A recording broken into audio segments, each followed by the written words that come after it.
Out there, in the middle of the ocean, your hull is more than just a shape. It's your shield, your home, and sometimes your only hope. Get it right and you'll glide safely over the waves. Get it wrong and every mile becomes a battle. Today we are tackling one of the most important questions in designing an aluminium expedition yacht. Which hull form truly belongs out there in the wild places of the world? Every decision that is made by the naval architect comes back to the hull.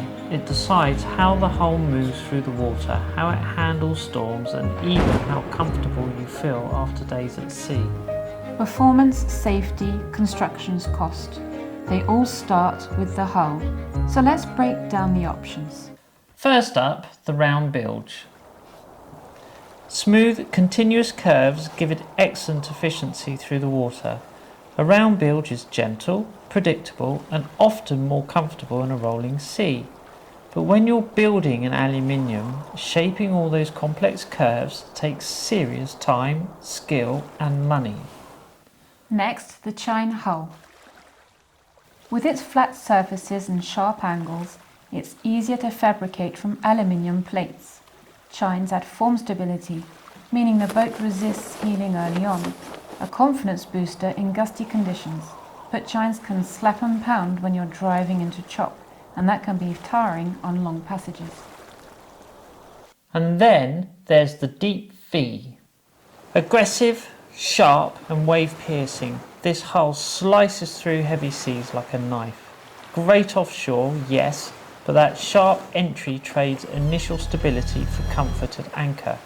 You'll roll more at rest and you'll heel earlier under sail.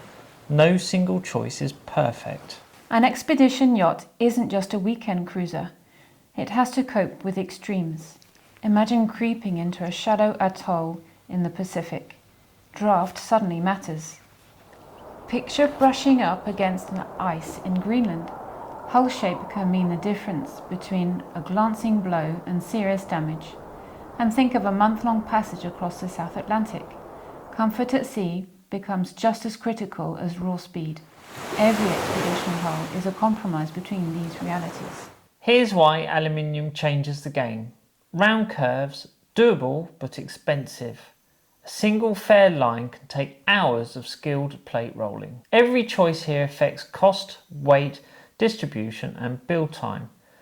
Expedition sailors love aluminium because it's tough, repairable anywhere and capable of taking the knocks. But the hull shape you choose decides whether those benefits come with extra efficiency or extra compromises. So how do we compare these shapes fairly?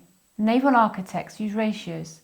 The prismatic coefficient. It tells us how the hull carries volume along its length. Higher numbers mean speed potential. Lower numbers mean efficiency at low speeds. The displacement to length ratio, that's a yacht's muscle versus its bulk. Lighter boats accelerate, heavier boats carry more stores. And the beam to length ratio shows how wide the hull spreads. Wide beams give form stability, narrow beams give softness in motion. Numbers help us to see past opinions, but they also highlight just how fine the balance is between comfort, speed and safety. Now remember Newton's famous law, force equals mass times acceleration. This can be rewritten for boats as: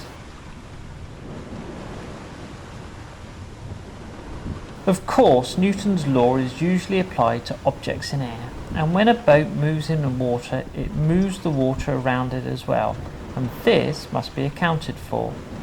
This is known as added virtual mass, AVM, and it will be broadly similar for all those yachts when heaving, and has the beneficial effect of reducing the acceleration.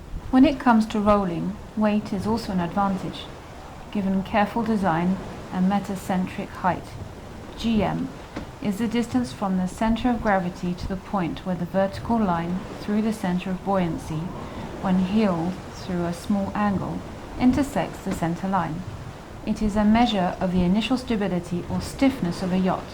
For small angles, GM multiplied by the angle of heel gives the righting lever, and that is not necessarily large. The sail carrying capacity of a yacht depends on the product of its displacement in GM. So if the displacement is large, the GM can be smaller. A lower GM will lead to lower angular accelerations and a more comfortable rolling motion. To make sense of all this, let's put it into a decision matrix. We're going to have 4 criteria: safety, performance, comfort and build cost. The round build scores high on comfort, medium on safety, but low on cost effectiveness. The chine hull rates high on buildability and stability, medium on performance, but low on motion comfort.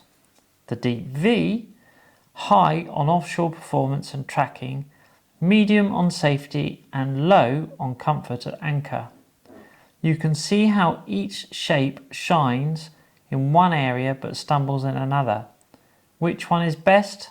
That depends entirely on where you plan to sail and what you value most. So we've got our hull options on the table, but the story doesn't end here, because the hull is only half the picture. Underneath, hidden from the view, lies the keel, the yacht's spine, its ballast being its survival gear when things go wrong. In our next episode, we dive into the keels and rudders, and trust me, this is where things are going to get controversial. Do you go for a lifting, swing or twin? Each one could make or break your voyage. Blah, blah, blah. Each one can make and break your voyage. Each we'll one see you there. Each one can make and break your voyage. We'll see you there. If you like this video, leave a comment below. Give us your ideas. I think the next video on keels and rudders is going to be a real banger. If you're new to this channel, please consider hitting the like and subscribe button. And if you haven't seen it already, in one of these corners we will leave a link to episode 1, so you'll actually understand what this whole series is really about. Coming up in real time, of the 23rd to 28th of September, we will be at the Grand Pavois, which is the nautical boat show in La Rochelle, Western France. So we'll be on the stand with Bord à Bord. Come see us, we'd love to chat and show you around their boat, the Izmir 45.